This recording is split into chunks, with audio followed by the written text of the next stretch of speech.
I now recognize the representative from Delaware, Mr. McBride. Thank you, Madam Chair. Ranking Member Keating, also wonderful. Mr. Chairman, could you repeat your introduction again, please? Yes, we have set the standard on the floor of the House, and I'm simply. What is that standard, Mr. Chairman? Would you Standard, repeat what you just said when you introduced a duly elected representative from the United States of America? Please. Look how passionate he's getting. the representative from Delaware, Mr. McBride. Mr. Chairman, you are out of order. The whole freaking system's out of Chairman, order. have you no decency? We I've come to know you a little bit, but this is not decent. We will continue this. You hearing. will not continue it with me unless you introduce a duly elected representative the right way. Do you notice how he didn't refer to McBride as a her? He can't even bring himself to say it, it would seem. This hearing is adjourned. All right. Good morning. Good afternoon, everybody. I'm going to keep that in the backdrop because we might want to come back to it in a bit. I was going to start with that video regardless of the fact that we have an impromptu guest who's coming on today that I've been arguing with back and forth on Twitter this morning. Unlearn16, for those of you who don't know. I do have to talk about this video for a little bit and monopolize the mic until Unlearn gets in. It was George Orwell who wrote, prophetically, "The party told you to reject the evidence of your eyes and ears. It was their final, most essential command." It's an amazing thing that we live in a world where that dude, who's the guy that was in there? Let me just see. I don't know who the names of the respective. You can tell who's a Democrat and who's a Republican because the Democrat wants you to defy biology, defy reality, and compel speech out of your mouth. And the Republican is just basically respecting the biology as nature intended it, if you believe in God as God created it. But the white knighting of the individual is truly astonishing. Look at the what's the word I'm looking at? The theatrics. I now recognize the representative from Delaware, Mr. The McBride. feigned outrage. Thank you, Madam Chair. Ranking Member Keating. And am I wrong, or did McBride just refer to him as Madam Chair as ironic? Also wonderful. Mr. Chairman, could you repeat your introduction again, please? Mr. McBride. We have set the standard on the floor of the House, and I'm simply. What is that standard, Mr. Chairman? If you're born with a penis, you get referred to as a Mister. Period. Is that an easy enough standard? What's on your passport? No, not even, because passports are defying reality these days. But would you repeat what you just said? Look, he's got to get himself whipped up into a phony frenzy. You could see people doing it to themselves. You might see me doing it to myself every now and again. He's got to escalate his passion. A duly elected representative from the United States of America, please. What does that change? Duly elected representative, okay, who happens to identify or view themselves as a woman, born with a penis, and as far as I know, still has one. I will. The representative from Delaware, Mr. McBride. Huh. Mr. Chairman, you are out of order. The whole freaking system is out of order. We're going to get into this in a bit. Good afternoon, everybody. Viva Frei, you all know me, former Montreal litigator turned current Florida Rumbler. For those of you who think that Viva Frei is my anonymous pseudonym, David Freiheit, former People's Party of Canada candidate, and I won't even say current shit disturber on the internet. Oh gosh, I'm not even 8 minutes in yet, and I said a swear word. That said, I was saying is sort of a sit-in disturber on the interwebs. You all know what's going on here. Welcome to the show. Share the link, or we're going to go have a good one today talking Ford Nation, talking tariff wars, and many other things. But you might already know the guest who's coming in because I've had her on a couple of times. I've been on her show a couple of times. And some of you may not like her. And that's tough nuggets because we have to have discussions with people we don't like. And when you say I don't like her, I know that everyone out there means her ideas and not her as a person, because none of us know her as a person. She might be the most wonderful person on earth. But if we disagree with one's fundamental thoughts, politics, and ideology, then we tend to demonize the person above the thoughts and the ideologies. Unlearn16, you can appear yourself now, and we're going to do this. Joe, I asked you to make sure I could call you Joe before because I know that's your first name. Joe, how goes the battle? I'm sleepy. Sometimes I felt the need to take a knee. First of all, you started by saying there's a lot of people who don't like me. Who are we talking about? I'm not aware of a soul. Second of all, I am a very lovely person. Just know. so you know, I I had see a this. guy right today complimenting me on my hair, kind of. I think the fun thing is I don't know you as a person. I know the tidbits of anecdotes that you've given me Sure. through the interview, and look, anybody who takes care of family is a good person. Period. In my books, until proof to the contrary. I don't know what you do behind closed doors. I don't care, and you might be an awful person, and maybe one day I'll I know. be Right. shamed into having had you on the channel. You've been Sure. on a few times. Some might not know who you are. You're behind the Iron Curtain, the Maple Gulag, as I call it. Give people the Sure. 30,000. Yeah. We're fifth most free country in the world. But yeah, continue. Go ahead. What are the other four that are more free? They're all sweet. Like, I think it's like Norway. I think it's Sweden. I think it's socialist countries that you don't like. Making sure that we have, basic needs met. Making sure nobody's, filing medical bankruptcies. Just those things. I mean, I understand why people don't like them. Well, It's rude when you this is say why- we will take your poor and huddled masses. Oh wait, isn't that you guys? You guys should get rid of that girl standing off the coast. I'm just saying. The see, this is Send her where Viva Voce debate is better. The one we got into this morning was you having Now, what was qualified. that? We've been Well, you fighting a said lot. Yeah. Trump sold out his country, and then I said, please be specific how he sold it out, and then you referred I to the listed. gold Yeah. gold card. Well, half of the list is nonsense. It has nothing to do with selling out. It's just critique. And the first one, which you listed, was the policy of the gold card proposed immigration policy. But back it up just even a little bit. Okay. Do you want to go to that first clip you have, or where do you want to start? Well, that's the thing. No, hold on. You just said something about the free countries. Oh, yes, where people don't go bankrupt for Medicare. Yeah. How do you reconcile that with like 15,000 people over the last 8 years dying in ERs because of the Yeah, socialized right. healthcare I can't. system? You listen. There is no way that I don't have a problem with 15,000 people dying and waiting ERs. There's no possible way. What my answer to that would be, we need a fully funded healthcare system, and provincial governments, not just conservatives, by the way. I think a lot of people think that when I get up on these channels, I only condemn the right, which isn't the case at all. I can condemn everybody equally. And we talk about oligarchies and we talk about money. I'll condemn Soros just as quickly as I'll condemn Musk. And nobody that's paying attention to me pre-Trump ever, speaks about that. And when it comes to healthcare, I myself, like if I was going to talk about fundamental rights, and I know some people are going to be like, you can't demand people's labor for a fundamental right. Creating a society, I believe that healthcare and education should be fundamental rights and they should be fully funded. The problem with Canada is we have sort of universal healthcare that was decided upon by our federal government, that we will have universal healthcare, yet it's the provincial jurisdiction and responsibility to execute said healthcare. And so when they do it badly, or they cut funding, or funding gets cut from the federal government, so they have to cut funding. I'm not always saying it's a provincial fault. Then 15,000 people. My mom worked in healthcare my whole life, right? So I've grown up in hospitals, not because I was sick, but because I was just there with my mom. You know what I mean? I took my first steps to my mom's head nurse. I've seen the amazing, beautiful things that nurses and doctors and healthcare has done in Ontario. I've also, my mom, that my mom's been sick. She's in remission, but we've gone through this whole thing, and she started this pretty, painstaking journey right at the beginning of COVID. So right at the beginning of COVID, we had to jump into this medical care situation, and my mom had been retired for about 5 years, right? So we had to jump into it. So some of my experience is obviously anecdotal. It's what I experienced when I was there. Some of it is work and education that I have done. But I believe a foundation of a healthy society, it's not the only foundation, by the way, but I think the foundation of a wealthy, healthy nation should be taking care of the health of its citizenry. But Absolutely. back it up to the basic thing where you say it should Yeah. be fully funded. Yeah. The first question is the suggestion that the Canadian healthcare system is somehow underfunded? Well, I would say this, I'm going to talk about Ontario because it's very hard for me to talk about every other province, right? I'll talk about Ontario. Doug Ford, who's our premier, who just been elected for his third go, he has consistently talked about beds.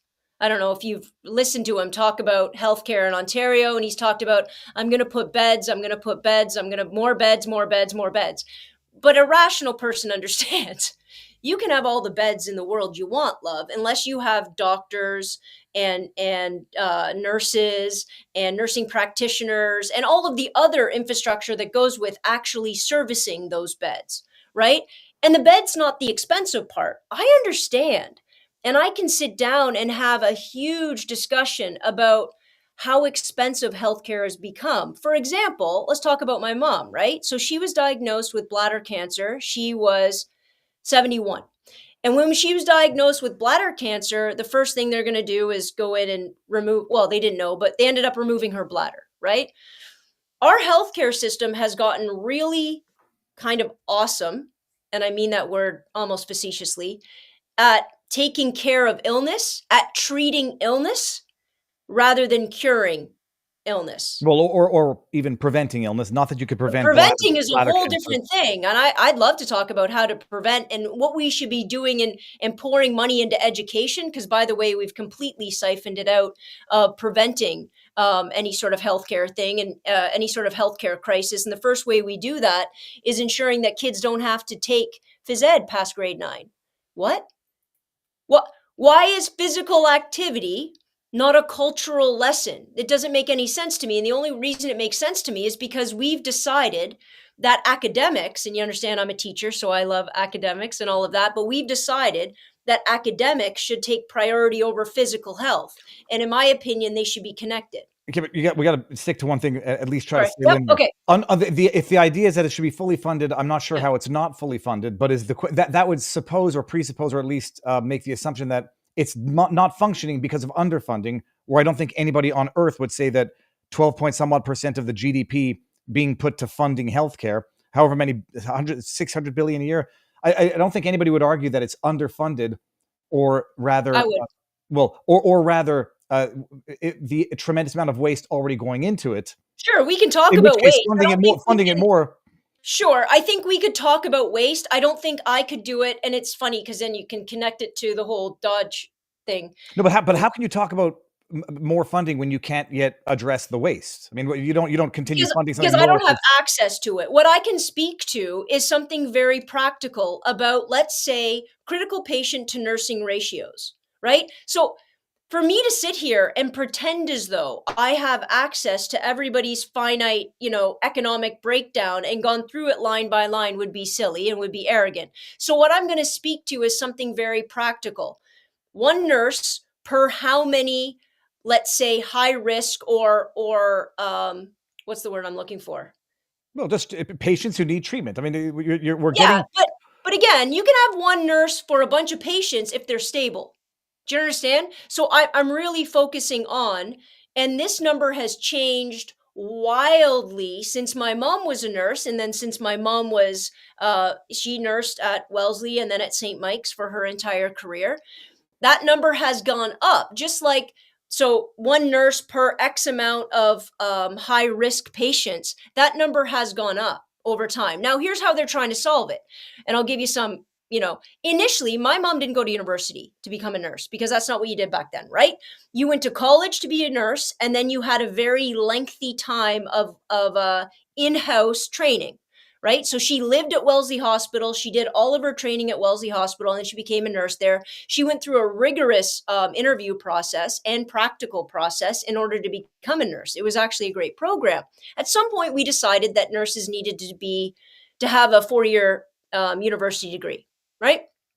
I'm not going to get into whether they did or didn't.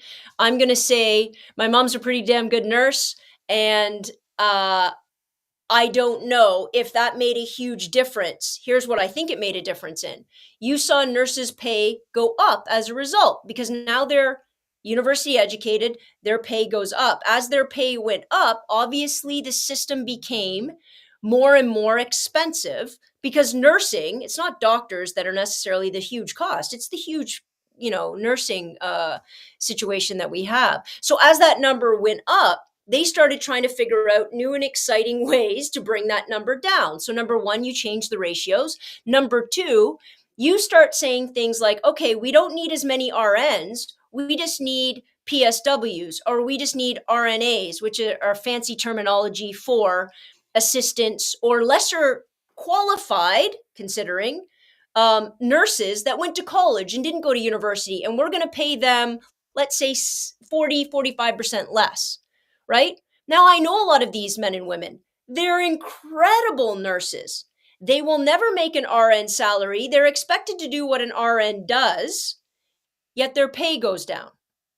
And that's how they've been changing things. So you have one RN and then you have X amount of these other nurses able to do the job, but not really responsible to do the job because that's accredited to the RN on staff. So all of these things that I'm talking about is to say they're trying to figure out, and they're doing the same in education, they're trying to figure out ways to make the system cost less without addressing a couple of fundamentals. Number one, we have an older and sicker population than we've ever had in our lives. Period. Full stop. Right? The baby boomers are ballooning. People like my mom who are living, she's in remission, and I'm very, very happy about that. But the side effects of all of those things, I mean, my mom now has an endocrinologist. She has a rheumatologist. Because she has a stoma, whatever that doctor's called, we go to a lot of different doctors as we go. The doctors don't stay; they get taxed to death, is what the comment says. Yeah, so I mean, my mom has a lot of different doctors that she has to now go to. Funnily enough, as a result of the treatment, and I know a lot of people in this comments are going to agree with me, but as a result of the treatment she got for her cancer, right? So she got chemotherapy, it killed her kidney, so she had to stop. She then was prescribed immunotherapy, which at the time was only about 5 years new. And they told us it wouldn't be curative. It would kind of just mitigate. Now for my mom, thank God, it was like, it put her into remission. The problem with immunotherapy is. Sorry, I'm not, I know, I'm just looking, I'm fact checking something you said earlier, which is stunning. No, I'm sorry, because the 5 freest countries in the world. It's amazing. Oh my God, you're going way back. No, I'm just New Zealand. It's an amazing thing. We're living in Orwell's world where they're calling a country where they unilaterally freeze bank accounts a free country. They're calling a country like New Zealand with New Zealand. They had the 5-kilometer radius for the longest time. They have like it's like we're living in a world where pandemic time. Well, I'm talking about countries that are not free countries. You're talking. No, when you're Sweden, saying 5 mile radius, that's why I didn't know you're 5 kilometer. No, but it's amazing. It's like you read that list. I don't know I don't know who established that list. You ask anybody, I don't think they would agree with that list. But I'm sure they wouldn't agree with that list. But sorry, going back. So my point is this: my mom's treatment actually is, and again, I mean, if she didn't get it, she wouldn't be with me. So I want to be super clear. But it's because we've gotten good at treating something, but not necessarily treating holistically, and sure as hell not preventing, right? That it caused this ripple effect of cost as it affects the healthcare system. And to negate that reality, and I don't think, and I know some people are like, well, it's a business and doctors just want to keep people sick. Listen, I call absolute bull crap on that. I have met some of the most beautiful doctors and healthcare workers who work tirelessly in order to find the best treatments for their patients they possibly can. And my mom wouldn't be here without them. What I am saying is that a system like that, especially as new technology, and you know how expensive new technology is one-upping itself every 5 seconds to get that new access point. It's costing more and more money because of that new technology. So let's not assume that prices stay consistent no matter how big your population is, no matter how old they are, or no matter how new technology is changing the breadth of the system. That sounds like a long-winded answer of excusing the lamentable state of Canada so that you can shit on the critical state in America. I'm just pulling this up. Like the idea that anybody can celebrate what's going on in Canada as anything. Well, listen, to say, I'll celebrate this though. I'll celebrate this. You're looking up this, right? Although this is 15,000 die a year in ERs. By the way, how many have died over the last 8 years waiting for doctors? Forget ERs. So you know, a country of 38 million where hundreds of thousands of people are dying in ERs and waiting for healthcare, where the ER wait times are 30 plus hours in some places, and that country is held as the standard of universal healthcare in America, and that country shits on America? I don't think I was held as the standard, and I never ever said it doesn't need changing. I am saying that when we compare our country to other socialist countries, one of the other things that we have to deal with is we are a giant country with a very small population, right? And what that means is giving adequate health care to all of those people, especially in very hard to reach areas and small communities, and the same level of healthcare is even more expensive, right? Those numbers aren't taking into account and aren't recognizing No, hold our on. So specific issue. it's a small population country, that much we all agree with, which is one of the arguments that you can't ask for socialized healthcare in a country of 400 million. Let's just round up America now. It's a big country with a small population that's dispersed. 95% of the country lives within 100 miles 400, of the, yeah, let's say 100 miles of the border. 400 kilometers. Yep. And I would say 95% of the country lives in 5 cities. So Well, despite there's all of that, problems. well, Yeah. no, because you're saying the problem is disperse and the problem is concentration. The problem yeah. is, even in a country of 38 million people, the healthcare system, fully funded, is absolute lamentable shit. Full stop. I disagree. Absolutely, I disagree because I've looked around and I've experienced it Yeah, firsthand. but you're looking it's anecdotal and it's fine because you're Well, not one of the ones who couldn't find a doctor. I also grew up in the system itself. It's anecdotals is mildly relevant. It's not irrelevant, but anecdotal is not going to. You got a doctor, that's good, but some people wait 18 months to get a GP. Set aside what long-term consequences that has. It's good if GP you. is a huge problem. Well, Absolutely. GP is a huge problem. ERs are a huge problem. Preventative care is a huge problem. I mean, the healthcare system is such a huge problem that it's cheaper to kill people, which is what Canada, the freest country in the world, is now leading the charts on. But yeah, look, I appreciate the argument and the idea. You're talking about me there. I'm assuming you're shifting. Yeah, to no, me. for sure. And the idea that more funding is somehow going to resolve the underlying issues. It's like the guy said, they tax doctors to death. Nobody Listen, wants. I never said that more funding was going to resolve the issues until more experienced people took charge. I also don't think that it's a perfect system. I also don't think there's not ways to make it better. What I am saying is this. I think if I'm going to speak about the United States, in the most powerful, wealthiest country in the world, people are declaring medical bankruptcies. And let's be perfectly honest. How many people don't go to the doctor and die? We'll never know. We'll never know. How many people go and don't get treatment? How many people need surgeries they can't get because they can't afford? I mean, let's not pretend as though the United States is steering this ship properly. All I'm saying is, as a value, as a core value, when I speak about politics or I speak running a nation, this is it. This is it. And if you want to do it differently, that's fine. But I promise you, as we've seen with Purdue and we've seen with all of the drug epidemics, because we still have a private pharmaceutical company here, Auspice here, that's not it. It's not the private world that's going to get you better. It's not. And I think at some point we have to acknowledge how to achieve a common good. And for me, when it comes to politics, there are fundamental sort of foundational things, and I would stipulate that healthcare has to be one of them. All right. Well, I got Ganthit. I got a member of our. I can't read these things; they're going so forget fast. it goes. This is a slow day. I mean, I realize they're all yelling at me, but No. Explain what this is. Well, this one's yelling at me. This is Ganthit from our locals community. He says, explain why established drugs who've been around for decades, i.e., AIDS, cocktail pills, yada yada, $7 a pill. They changed from $7 a pill to $600 a pill, or insulin prices being changed to $600 plus and higher for shots, or EpiPens of $250 a pack to thousands. Get the fuck out with your crap. It's not. I think he's talking to me. It's not expense. It's greed. of course, Doesn't begin to explain the VA Veterans Affairs being caught refusing to care because they hoped vets died instead of having to treat them. Now I'm not sure who Ganthit is yelling at, but no. Well, the other thing is I've now lived on both sides where I can say the American system is better if you can afford it, and obviously not so good if you can't.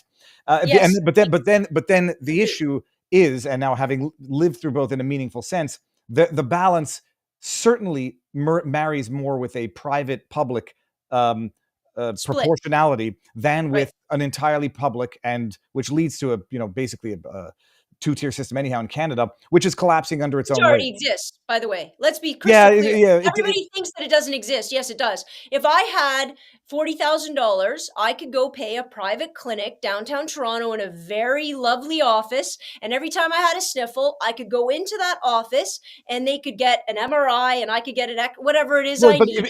even that, it's getting harder. Even if you're Very quick. even if you could afford it privately in Canada, it's like that's why people go to the States, because they can't even get it in the two-tier system that exists in Canada.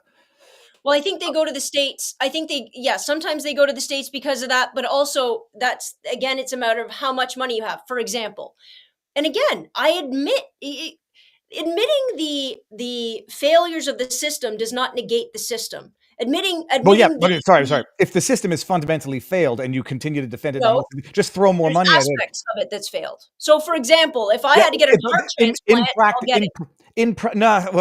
You say that, I'm not. You might. But the amount of people who have died because they couldn't even get a doctor to be diagnosed with a heart condition in the first place, you're not factoring that in. Family doctors are a huge problem. You know what's interesting? I've tried to get my family doctor on to come on my podcast because they have told me they won't come on my podcast, but they have told me that the way in which they're allowed to access OHIP and the way in which they need to, and I can't explain it perfectly, but the way in which they have to set up their offices and then access OHIP and how much money they have to make and where they're getting it, it literally is putting doctors, is making it an economic disaster for them to even run their business. Right? But just so everybody knows, OHIP is the Ontario Health Insurance Plan because Unlearned Joe is in Ontario. Yeah. Canada, people. Canada. So she's never really explained it to me as well as I would like, because I'd really like to talk about it a little bit more. But to understand that running an office, there needs to be ways, and this is where the government should step in, to be perfectly honest, but there needs to be ways. If you're a general practitioner, right, you need to lease space. If you need to lease space, you're operating as a business, but you're not really operating as a private business because you're under OHIP, which is a publicly funded health insurance plan, right? So you're limited to how much you can charge. But you need to put your business in a space, and that space is going to be dictated by the economics of the day. I'm looking at this. This is what Encryptus has sent us. This is how the spending gets broken down. And everybody should understand the actual spending is, I know it's between 25 and 50% of every tax dollar paid into the system. I just don't know if it's closer to the 50 or the 25. I had on the... What's the orange, Viva? The orange, let me see. Oh, yeah. Education? No, it's drugs. This is the breakdown of healthcare spending. Oh, just healthcare. Oh, okay. So a quarter of 25 to 50% goes to the hospitals, which are right.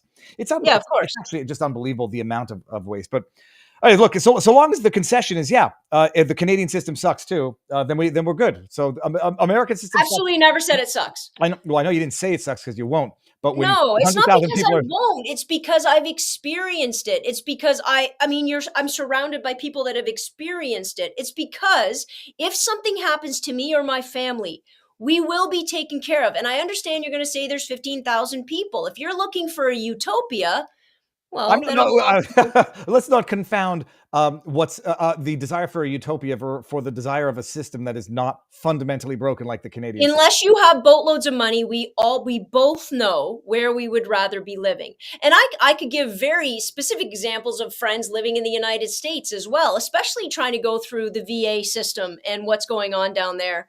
And has been that's not just a Trump. That's not just a slam on Trump, to be perfectly honest. What's been going on with veterans in the United States and in Canada for a very long time is abhorrent. Absolutely abhorrent. And I was going to say, at least they're not, telling veterans to take their own lives in the States. They are as in record numbers, but they're doing that in Canada, among other things. Joe, the fight we got into this morning, because first of all, the fight? Well, the fight was about the gold card. Yeah. Because you're not a baby, and so I make jokes, but I still make respectful jokes with you. I will not call you the names. I'll call Doug Ford. And when I say where you call names with you, no, because I'll use the F word. He's not my guy. You'll call him a soft stick of celery, and I'll call him a dumb fuck. And I'm not. But I say it with love. Same intent. Yeah. The argument we had this morning, and I like it because I fundamentally think you're wrong, and I think you're factually wrong, and your logic is incoherent. where you said you accused Trump and Elon of selling out America. And Yep. then I say, how? Be specific. I'll get into the litany of the other stuff, which was not selling anything out. It was just criticism. The first and biggest one you gave was the visas, the gold Yeah. card. $5 Yeah. million bucks, you get to be a citizen. And to which I said, first of all, that gold card visa is merely an improvement iteration, if you don't want to use the word improvement, of the EB-5 visa, which was investment in America. And Canada's had a similar thing. I pointed it out at some Yeah. point, especially under Brian Mulroney. Yep. And then I pointed out that it's also not selling out when it's literally an investment in, because whether you like the person who's coming in or not, the 5 million is literally being invested in the actual country. And then you proceeded to say it should be not. You didn't say equity based. You said No, I never said that. ethically based. Also Yeah, yeah, equally as fluffy. So explain. Wait. You think, whoa. Ethics and equity, you think are equally fluffy? You think having ethics is fluffy? Oh, I think adopting an ethical standard of immigration is fundamentally fluffy, because all you get to say is we'll take in the ones we like and not the ones you like because of our ethics. Or we'll just leave the border open so we can let illegals come in and exploit them. Well, for cheap first of labor. all, okay, continue and then. Well, no. I'll- So get back to the beginning. How is a compelled investment, or at least not even compelled? How is offering a massive investment in a country, in your mind, evidence of selling that country out? My basis for that isn't just about, because I know you said a lot of other countries have done it. I'd condemn them too. Well, I I don't know if I've ever heard you condemn Joe Biden at all. In fact, I think it's quite the opposite. But this Oh is my existence. God. This It is was like exist- watching grass grow. I can condemn lots of people, and a lot of people think that I'm just condemning Trump, and I'm not. What I want to say very clearly is the United States, and excuse the Wizard of Oz metaphor, but I did love Wicked. Shocking. The United States has been on the same yellow brick road for a long, long, long time. Trump is now just saying the thing that has been done previously. So, for example, when Trump argued with or was debating Clinton way back when, and he said she's never going to change the tax code because the same people that she gets all of her money from in the exact same ways that I, Donald Trump, make all of my money and use all the loopholes to do so, right? And he pointed to her. And to be honest, that was a brilliant moment. And somebody's going to clip this and say, oh, Unlearned 16 said Trump was brilliant. That was a brilliant moment. And here's why. He pointed out the corruption. He pointed out the problem and the failure. But if anybody noticed, he never said he was going to fix it. And he still isn't going to fix it. He has no desire to fix, and that's why this Doge thing with like corruption, I'm going to root out corruption, absolute bullcrap. Your job and what you want to do is just figure out if the corruption is working for your side and your ethics. And if we're going to talk about ethics and we're going to talk about freedom, look at the words he just banned from federal websites. You've got to be insane. You've got to be absolutely insane not to see that as a form of censorship. Jeff Bezos just told the Washington Post that they only get to have opinion pieces on 2 things. He kicked out the Associated Press because they didn't like the Gulf of America. There is incredible limits to what the media can do, who he's going to sit down with, who he's going to call out. You know he lies. Let's not pretend that he doesn't. This is a very, very, first of all, this is what I call the shitstorm of arguments. You're throwing out not only too much, I believe what you said about Trump and the taxes is fundamentally wrong, because I believe he floated the idea of a flat tax and abolishing the tax code. I just want to let's see, he right now, if that's his idea and that's what he's going to do, he has both houses and, let's be honest, the Supreme Court. Put it through. Well, no, but hold on, but first things first. Put it through. You by not mentioning what he's publicly stated as not campaign promises but as campaign ideas, some would go after you personally for deliberately omitting relevant facts. But Which back part? it all up. Not back mentioning it up. you say he doesn't have any incentive to get rid of the tax code because he benefits from it when he's proposed ideas to eliminate it and apply a flat tax. So that was, some people say, that's not context. You're just not saying things that are relevant. But back it up to the selling out, because question: why wouldn't that be his first go-to? Well, I would say first of all, there might be easier fish to fry or easier things to tackle right now. And also, a big one, right? It's a big one, but I don't think the rest of the people are ready for that. But bottom line, it's incorrect to say why would he, because he benefits from it when he's actually suggested and put forward the idea, radical as it was when he suggested it, of abolishing the tax. Flat tax isn't radical. No, but well, first of all, it is, and when he said it, it was as outrageous as when he suggested overturning Roe v. Wade. But just back it up, because Okay. the thing is this, and maybe it's not fair of me because we use language and we use it not literally when we say he's selling out. I don't mean he's a Nazi, but I'll call him a Nazi. I don't really mean he's selling it out. How is having a tier of immigration available to people who are willing to invest substantial sums of money in the country selling out the country? I think Because that was your number one piece of evidence. My number one is that because if he said something like, or if anybody said something like, listen, investing in the country is a great idea. We want to have the right kind of investment.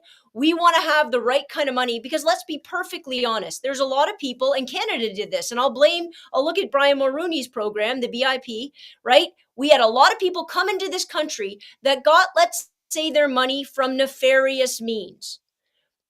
Would you agree with that? No, I for think sure. you would agree. But you did watch Lutnick's explanation of the gold card visa. Because I mean, this was my concern as well. Nobody wants cartel members coming in. They got 5 million. They want to launder. What better way to do it than invest it in? And I pointed it out to you, but there are risks for sure. Unvetted $5 million plopping it in without any tracing as to where it comes from. Obviously. Now, Right. you're suggesting that despite their affirmations, that's what's going to happen. That's what they're going to do, even though they've publicly stated the exact opposite. I'm just suggesting, what do you lead with? And this is where I think a lot of people fundamentally disagree. So you can lead with money, or you can lead with some code of ethic. And I know you're going to say, but ethics change, and it depends on what I like, and it depends on what I want, and all of those things. And sometimes that's true.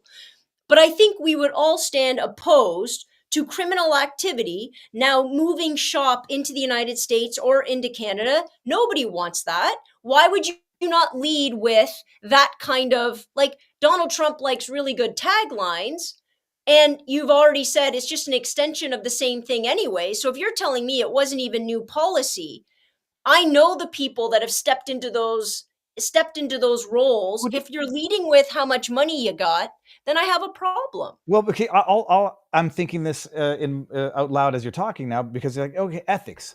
What ethics do I care about in an immigrant? It would only be adhering to the values of the society. And I would say that it's almost a truism to say all immigration, if it's done properly, is ethical, because at that last final step, they pledge an oath to America. They take the oath of allegiance. And if they take the oath of allegiance, that's all the ethics I'm interested in when it comes to an immigrant, if they're going to do it loyally and faithfully. So in that sense, you're saying, I'm saying, like, that's the ethics. Am I going to go look ethics before they decide to pledge the oath of allegiance? Almost sounds like I just want to let in the people I like personally and ideologically, where the only relevant ethic to an immigrant is whether or not they are going to pledge allegiance to these United States of America, which they do as the last step. I have a question about that. Then, Yep. if that's your only caveat, right? Now, I'm talking about people with mass sums of money, right? I'm not talking about somebody. Those are very two different groups of people. Because if I can buy my way in, and I've amassed that kind of money, if I've collected $5 million that I can just throw around like that, I'm in a different category than the average immigrant. But let's put that aside for a second, because if you're talking about immigrants that come into this country, are they not allowed to want to change America? Interesting question. If This the change they want to affect violates the Constitution and the oath of allegiance that they undertook, yeah, don't let them in ever. Can I give an example? I mean, I'm curious as to what example of change would not violate the tenet that they undertook to adhere to. Go for it. What if, and I'm going to really piss off everybody in the chat. Thank God I can't read out of my glasses on. What if one of their primary directives was to eliminate religion from all government interactions? Eliminate religion from all government interactions. No God in your money. It's not even GTFO. It's you're not coming in. Yeah, you want to come in with you want to come in with a fundamental principle that contradicts. You can believe whatever you want. I'm not saying eliminate religion. I know, but you understand that. What you are asking the government to do is abolish the very principles upon which that government was built, which made it the country that it is. Separation of church and state was always clear. You're talking about separation of church and state is something different than removal of the word God from original documents. Why? Because the very reason why they thought they had rights that were not alienable by the God parliament. was not put on money until what, the 50s? I don't. First of all, I don't know about God put on money, but you said remove it from government, which means remove it from the Constitution itself. No, I I wouldn't do that. whole I reason, wouldn't remove it from historical documents. oh, I no, would you- acknowledge first of all, historical and a lot documents of to do people, what they want. a lot of people are going to say bullshit. It's from someone who wants to tear down historical documents. I would say a bill that's been around for 70 years is a historical document. I mean, no. So someone wants to come in and apply principles that defy the fundamentals of that country. Go find another country. Plenty of atheists, plenty of godless countries out there. So yeah, I'd agree. Anyone who wants to come in and change the country from the criteria that would admit it in the first place, or the criteria upon which it was founded, not well. You think that praying in the Oval Office is acceptable for the separation of church and state? You know what?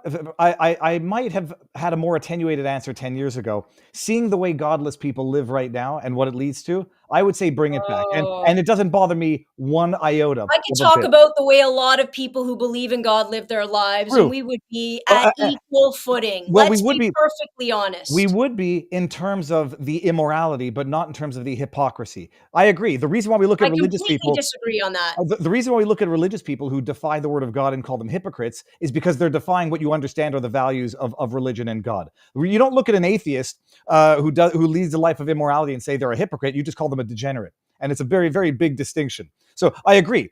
People are hypocrites, and there are hypocrite religious people because they don't live by the principles that they purport to live by. That makes them hypocrites, not degenerates, or it might make them both. Degenerates never live. Yeah, you wouldn't call the degenerate a hypocrite because they never purported to live by the word of God in the first place. Because here's the difference. I'm not asking if it was, and I'm not even talking about atheists, right? I'm talking about anybody that it can be an atheist. You can be an atheist. You can perform any religion that you want to take part in. I think if we're going to talk about freedom of religion, you need freedom from religion. And I've also you have freedom you from never religion. should have been told to shut your businesses on Sunday. You never should have been told that you need to stand up in the morning, and we did, say the Lord's Prayer before you go to school in public school. If you want religious education, there are places for that. I think faith is beautiful. I think people should have it. I think our government should never, ever, ever try to use it to manipulate, weaponize it, or control, let me ask you or this. indoctrinate, period. That's the difference. Would you go to Saudi Arabia and try to force them to abandon religion and accept? Yes. Accept. Would I be allowed to? Well, no, but Listen, that's do you the point, isn't no, it? Hold on a second. Hold on. Are you of the practice of entering people's houses and then telling them how to live? Nope. Not entering anybody's home, because some might say your home is your private domain. Your home is where you live. What you feel is what you believe is what you believe. What goes on in government in a professed democracy isn't a theocracy. If it's not a theocracy, you keep it at home where it belongs. So I do want to, because there's two paths of hypocrisy that I can pursue here, and I think I'll go with the second one. You would do it because you don't think there's anything oppressive about you going to a country who does not live by your standards and trying to change them to do so, but you wouldn't because you recognize you would be killed or jailed.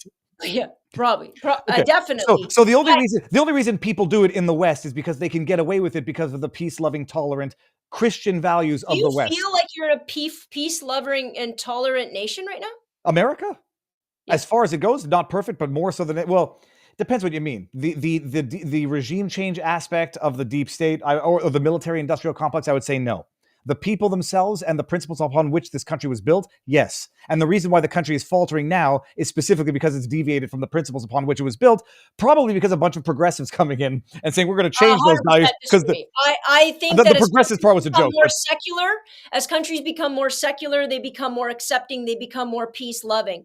I don't believe that instituting or propping up or supporting any one faith makes you a more peace-loving country. Well, you're not propping up any one faith. You're respecting the fundamental faith upon which the country was built. Let's not minimize what's going on in Donald Trump's White House. What's going on in Donald Trump's White House? There's a bunch of Jews in there, so quite clearly it's not as intolerant. The standing over him and praying, the fact that what's the woman called that he's elected? He's appointed.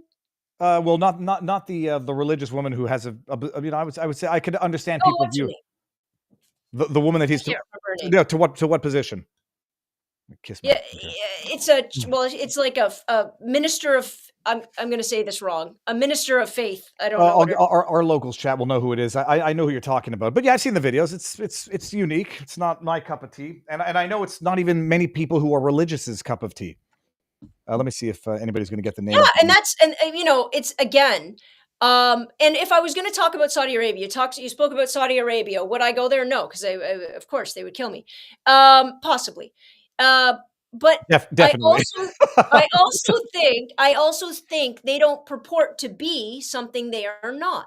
Well, Meaning they are a theocracy. but that's interesting. They're a theocracy. No, but what they're purporting is that no foreigners are going to come in and change the rules of our country. You don't have the right to do that. And do you think that that's a better way to run a country? Well, no, I would say at least, first of all, no, because right now I'm not saying it from the perspective of the way the country's run. I'm saying it from the audacity of the person who goes and knows which countries will tolerate their interference and which ones won't. And it is very easy to go into the countries that are built on principles of Christian tolerance and then say they're going to tolerate me while I subvert their country. I can understand why the liberal progressive would do that. I can understand why. Again, it's not on the basis of Christian tolerance. No, but I can understand also why religious zealots would do it, who then come and say, ha ha, fools, now you've got to tolerate me while I oppress you using your own rules. That leads me back to the point where if you're not going to come in and agree to abide by our founding principles, you should not be let in, period. But the founding principles say separation. The founding principles say freedom of religion. And if you're going to truly have freedom of religion, you need freedom from religion. I will die on that hill. No, but you could die on the hill, but unless you have freedom from. It would be a very silly hill to die on because nobody's compelling you to do anything religiously. Don't want to stand. I could agree. Disagree. They are now talking about putting Bibles in every classroom in the United States. I also have a problem. Well, you shouldn't. There is zero indoctrination defense you could use when you're saying, "Oh, I'm not putting this in every single classroom." So then hold on. Back it up. Well, I also think it's true we shouldn't be funding Catholic schools in this province. I think that's utter bullcrap. So there should be no, obviously, then, and there's a deep distinction between the comparison, and I'm not equating the two. But then you shouldn't have BLM flags, trans flags, pride flags, or any of that indoctrination in schools. By your own rationale. I would burn all flags. Okay. All of them. They can go, including by the way, ones that signify, oh, well, this is such an important. I think flags as a symbol of anything useful is exhausting. I think it's stupid. I think here's the difference. And I stipulated this on more than one occasion. I will have any discussion with anybody, and I prove this time. I haven't got off. You're one of the few that comes on my channel. I'm one of the few people who hasn't got the hell off. I don't have literally on Twitter. It's just me in a sea of people that want to smack me in the mouth. But I won't leave because I refuse to leave the conversation. I really do. Because I do think there's inherent value on having highly divisive conversations and debates between people that stand on opposite ends of the spectrum. The only reason I come on this show is because A, you're intelligent, but B, again, there is even though some of your hot takes are off the freaking wall, there's an ethic you're gonna have to come back to the hot take that is most off the wall, but we'll get there in a second. There's an ethic to you and a baseline morality that I think needs to be established in order to have that conversation. And unfortunately, most people aren't able to do that. And I refuse to give up on the option. But what I will say is this: there is no way in hell, if I was running my school and I put up a Bible in the front office and made sure all my teachers have them, and I have students walking in there, there is no way you can say that is not an oppressive, indoctrination methodology to be used. I disagree. You can have I believe in this. If you go to a shelf in a school, they should have every book. I don't believe in censorship. We've talked about this. I don't believe in taking crap down. I don't believe in censoring opinions. But I sure as hell think it's hysterical how you think praying in the White House is somehow not an indoctrination tool and a tool to actually conjoin church and state. There's no way you can't see that. I can't. I'm glad. First of all, I'm glad at least you're consistent in the standard. Now, it's still an inconsistent application because historically and constitutionally, the Bible and the Pledge of the Bible, the Ten Commandments are not analogous to the history and foundation of America, as is the pride flag. So it's good that you don't discriminate, or at least hierarchize the one that was the most relevant. Yeah. But By the way, hold on, pause for a second, because not having a pride flag in my classroom doesn't mean I don't talk about Stonewall. No, don't. Okay. Now you're really pissed off the kids if you're talking about indoctrination. But that's history. How the hell is that indoctrination? No, first of all, but I historical moment. That's tongue in cheek. Stonewall as a riot. The roof. I hope you talk about the rooftop Koreans as well, because that's historical and also very relevant. What's my most off the wall take that you think is that wacky? Oh God! You know what? I think sometimes, and I know you forget rhetoric, but forget that. I think sometimes because I've gotten to know you a little bit over the course of the last few years, I think sometimes the vitriol through which you speak loses a very good message. I would argue, politeness doesn't go anywhere. I never said you had to be polite. No, but vitriol and being polite are two very different. Like, I'm not. But I also do say that sometimes some of them. No, I can't really disagree. I wouldn't call it vitriol, but crassness or crudeness, and I would say, yeah, you might be right.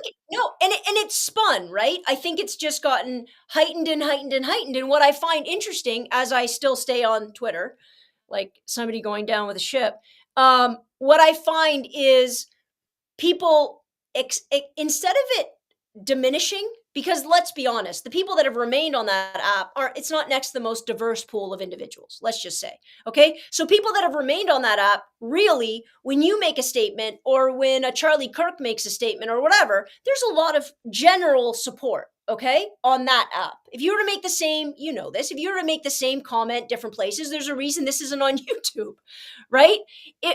Different communities will cite you and try to curtail you in different ways. What I find interesting is that I thought the vitriol would have died down, but it hasn't. What's the point? What's the point at this? And we can go right back to the first clip, and I like it a full circle moment. I think we could stay on for hours, but I do have to film. Yeah, no, for sure. Well, hold on. So and just back. So it's not the positions, that it's the method of expression. And I will certainly concede I've gotten more vulgar in at least when. Why do you think that is? Do you think? Because first of all, being polite with scoundrels doesn't get you anywhere. And then you use words like, very Han Solo of you. No, but I had this discussion with someone. It's like, the use of the F word is crass. Like, well, some people are going to say, use the F word all you want. That's not the crassness I give a. Okay, so now I'm curious. So what is it? I think it's more the directed attacks I'd have to go back through. Yeah, that's fine. Right? Okay. I'm just saying that I've seen you go up rather than you creating a community that does, for the most part, listen to you and trust what you have to say.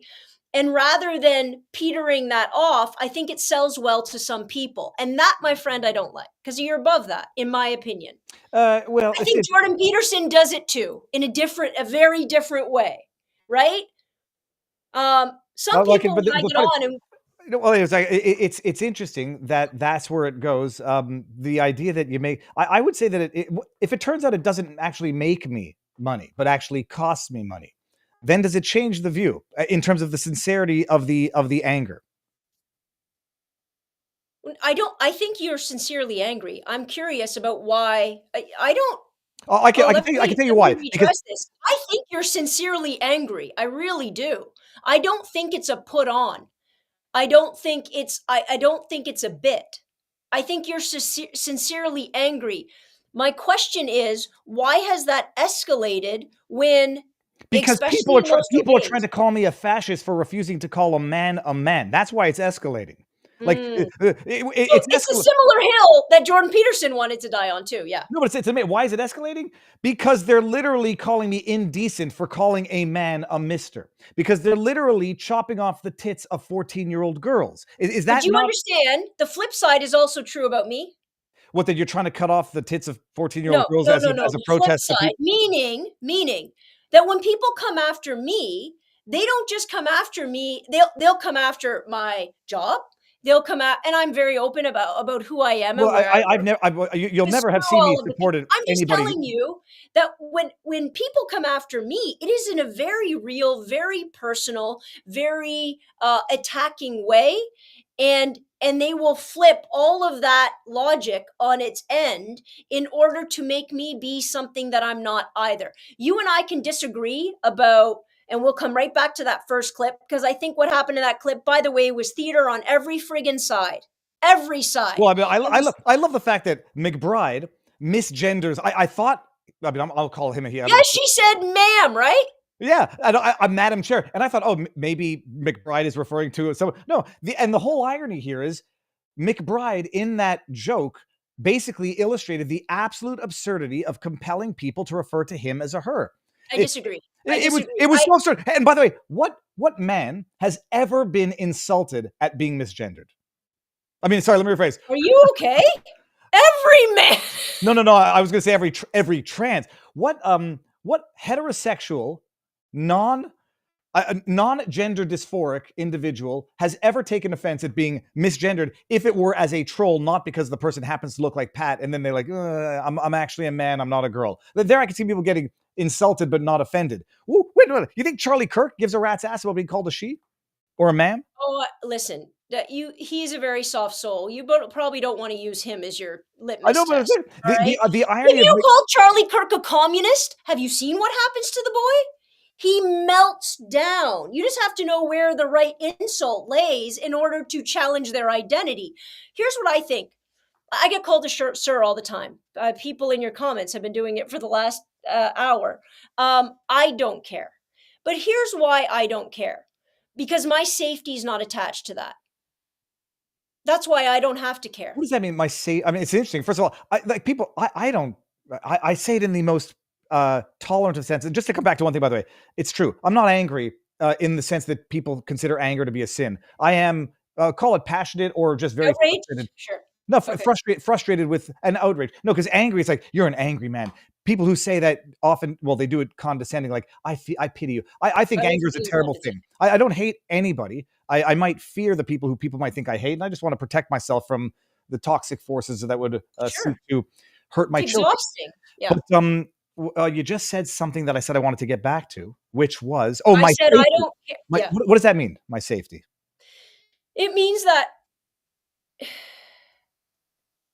I have never faced, and I'm going to say this out loud, and heaven help me, I'll face something, but because of the way I present, right? Because of who I am, because of my big mouth, I have never faced violence as a result. And I think as a lesbian woman, even though I look like this, and some people, like so many people think I'm trans, I'm like, guys, I just cut my hair short. It's not the same thing. And that's why I don't love speaking on trans issues as though I'm in any way, shape, or form the expert, because I'm not, and I will always stipulate on front end, even though people seem to think just because I don't follow, you know, again, the short hair and the baggy You're quite jeans. clearly a woman. I've never even asked you. I just presumed that of your Listen, orientation. But I don't get care. called sir, left, right, and center, especially if I have a hat on, or Yeah, that, and a lot of the that I can times understand. You might look like Eminem, but that's only because Eminem looks quite effeminate these days, and not vice people versa. will call me the wrong whatever, and it doesn't bother me. But I'm never in a space where I feel threatened as a result. I'll tell you one time I was. So one time I was at a restaurant downtown Toronto, which is weird because but this was a while ago. Still short haircut or whatever. And I was with my mom, my partner at the time, and all three of us were going to the bathroom, as women do. And I was the last one to follow in, right? So it was like, you know, a bit of a train, and we're talking as we're rolling in, and I get a grab. Now, you can ask me, go ahead and ask me. You can even presume. This manager grabbed me by the scruff of the neck and pulled me back and said, "Hey, listen, if any manager was going to get beat to death by a 65-year-old woman, it was going to be that one at that particular moment." And in that moment, just in that moment, and it abated very quickly, but in that moment, I was like, holy shit, the way that I look could have he could have gone one step further, right? Or he could have pulled me back. I could have smacked my head. There's a number of things that could have happened in that particular moment. And what I will say about trans women is that they face a level of violence predominantly coming from straight men, especially if they don't quickly identify them, that there's a level of civic protection that should exist. Now, you and I disagree on fundamentals when it comes to how people want to be addressed. I think addressing people with respect makes sense. And I think that anybody stands firmly opposed to that is trying to make a point that I don't understand, nor do I like, nor do I care about, because at the end of the day, the way somebody wants to be addressed does zero harm to me, zero harm to my society, period, full stop. And that little interaction back and forth,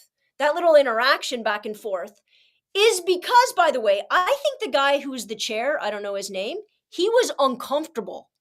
He was uncomfortable doing it. It didn't feel good to him. But No, I don't think. Hasn't he been instructed? Hasn't he been instructed on how to identify and how to talk to people? If he's been instructed to call a man a woman, then I think the problem. No, the opposite. No. The chair. The guy who banged his gas. Oh no, Yes. the chair. I'll do a follow up on that, but I just want to actually come back to one thing because it's interesting. Where you said, the two things that people are going to fact check. I'm 90% certain that the majority of violence against trans people comes from either other trans in the community or because they happen to work in fields that are extremely high prone to violence, and it's not from anger of straight cis men who don't like trans people. I think that the violence comes from within the community, if I'm not mistaken, and I don't think I am. There was another thing that you said that I wanted to fact check, and I'm going to forget it now. Damn it. Doesn't matter. Okay, well, Joe, there was. Well, do I get any Sorry, questions? I got caught trying to read, but again, I don't have my glasses on. It's Don't so small. don't try to read it. No, it goes fast. It goes fast. Again, I come on here and this, don't get me wrong. If you were up, you would have the same problem. I read those last 2 years. No, But the problem is problem with all of the stuff going by is there is such an easy way to make intelligent points. And when you choose not to use the right language and you choose to just make, threats, let's be honest, at some points, you prove, and this is why I won't do it, you prove the other side right. And that's why I will go on, and that's why I'll have conversations with anybody, as long as, like some people are like, would you sit down with Charlie Kirk? Of course. Because I don't think Charlie Kirk, even though I disagree with them, would you sit down with Jordan Peterson? Yes. Yeah. Because there's not an underpinning of violence. And some of these comments, that's your underpinning. And no, the reality is there's some therapy needed if that's how you have to lead your conversation. You and I are having conversations about how to take care of people better.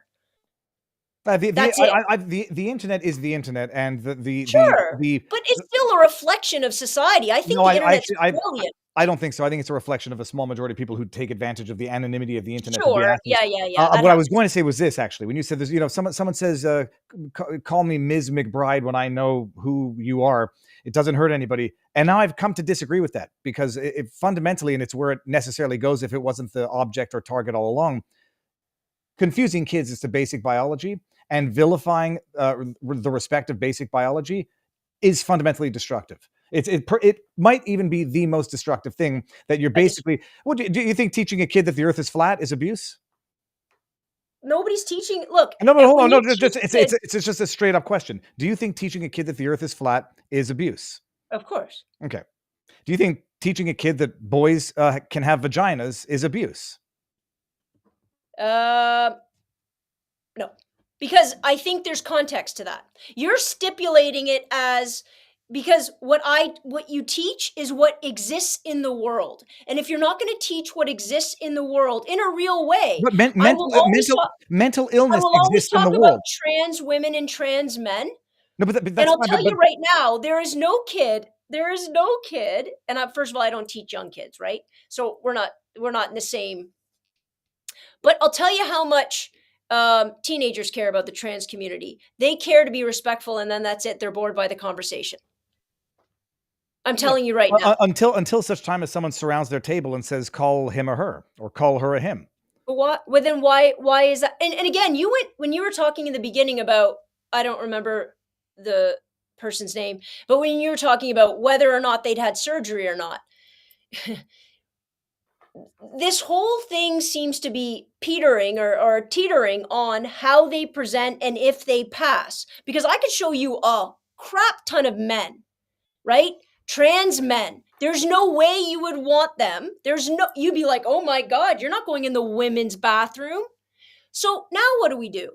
Because we're not dealing with reality. You're dealing with, well, I wish they didn't exist. And that's your own prerogative. And I know. I never said that. Never said that. No, I don't mean in that my in a entire life. genocidal way. I mean that in a... I've never said it. I don't care. And this is the whole thing. I don't care how anybody presents. It's not. my question is and then this. you falsify it. It's not a question of how they present that determines how I regard them. It is a matter of who they are and what they are. No, but it is. It's going to be an assumption, Viva, because unless you're doing a chromosomal check on every single person you come in contact with, I'm telling you right now that between hormone therapy and sex reassignment surgery, you can't tell, my boy. Yeah, no. I can actually tell you that 99.999% I can tell. You know who the only two that you know who the only two sending you pictures. You know who the only two I couldn't tell and I didn't know? Buck Angel and Blair White. There was never a question in my mind. I've got plenty of. I'm not trans. No, but so you're saying how they present, there would only be a fraction of a percentage where it would be so ambiguous that I wouldn't know, or that I might actually make a mistake. I've known people who look sufficiently androgynous that you'll call them a he when they're a she, and you'll feel bad about it. Listen, I'm talking about the trans community. That's what I'm talking. And again, understand, I don't love talking about the trans community because I'm not an expert on the trans community, and I think there's something a little out of pocket there. I've known enough trans people to know there's a variance, by the way, in the way they think, the way they present, the way they want to be identified, what they need, what they don't need. So I think it's also funny that we sort of we categorize and say they're all this, because it's just not true. I have a good friend of mine who is a trans man. He will say he's a trans man to the day he dies. He's like, Joanna, that's who I am, period. And he says, the fact that I used to be a woman is as much of a part of my identity as being a man today, as being a trans man today. That is who I am. And this is a part of who I am. Now, when I listen to that, I respect it. But I've also listened to people who have fought incredibly hard and now just want just a modicum of respect in order to walk in this world without feeling attacked, persecuted, and vilified. And before you say that doesn't happen, violence in the community, that's not true. First of all, it might. I'm sure that you'll find that nobody gives. Did you see the stat of how many NCAA athletes are trans? I know, but first of all, I don't even care. It's like, well, only 1% of the fentanyl comes across. 16, there's 16 or 22. I saw the number. I think 10 right now. First of all, I don't care. It's like it's the whole thing. I don't care in any sense. By the way, I don't care about sports. One is too many when it comes to biological unfairness, and it's like 1% of the fentanyl doesn't mean I don't want to stop the 1% of the fentanyl. You want to talk about biological unfairness? I used to play, and then I'm going to have to go. Yeah. I used to play volleyball against a woman in high school who was 6'3". Her thighs were as big as my waist. Her wingspan was Michael Jordan. When she hit the ball, I just covered my face and hoped for the best. Where was the biological equality there? Joe, Secretariat was still a horse. He doesn't get to race against jaguars who identify as horses. So that's a different species. You will, now you step into a different species. What I'm saying to you is this: if we're talking about athletics, is great because, and I really wish I could find somebody to do this podcast with, both from the community and I would like a full table about this, because the levels of sort of sport inequity, not inequity. I know your people are going to hate that word. Inequality are astronomical. And I'm not even going to include drug use. I'm not even going to include how much performance enhancing medication people are taking. Look at Lance Armstrong. Lance walked around pretending to be the hero for how many years? Yeah, and And then then when he he's retired, he goes, oh, by the way, it was all on juice, guys. I was blood doping the entire time. Where was the sport equity or equality there? he's And banned we're from putting- first of all, he's banned from everything forever. I think the Yes, treatment he's he got done. was too hard. No, and That's stripped why of he everything. admitted it. He's like, I'm done now. No, he By got, the he way, got stripped of everything. I actually think he got punished a little too hard because they were all doing it. Why did he get punished so hard? listen, I say we let them all do as many stupid things as they want to do to Yeah, that was jack the up old- their body so they can throw something far. That was the SNL skit with Kevin Nealon. It was classic. Just let them all do it. They can all be. Anyways, I have to go. Go, because I Joe. You have stayed on much longer than I thought we were going to. Thank you so very much much. to do. But seriously, thanks for coming on. I like it. I Thanks think for you're having me. wrong pretty much. I like pointing out that you're wrong. I don't like the pile-ons that happen, but if you're less wrong, the pile-ons will happen less often. So, Joe, it was great talking to you. And talking to you. we'll be in touch. Okay, hon. Bye. All right, have a good one. Oh, that's funny. Okay, good. Now we're going to go over to Rumble because we still have stuff to talk about. I think you all better give me credit for that analogy. She's right. It was a different species versus different sexes. But that is the structural similarity. I'm trying to think actually in any sport. In horse racing, I can't think of any sports where they have animals competing. What's the predominance of male animals in sports racing? In Cryptus, in the backdrop, as we merge over to Rumble, do you know anything about this? People in Cryptus? I do not. I do not, but there is the super chats in your text messages before you jump off of YouTube. Geez Louise. That's right, because over on CommuTube, on Studio, I don't get the super... Okay, let me do all the super chats. Everyone, get your butts on over, because we still have other stuff to talk about. I'm going to do Rumble rants, super chats, locals tipped questions.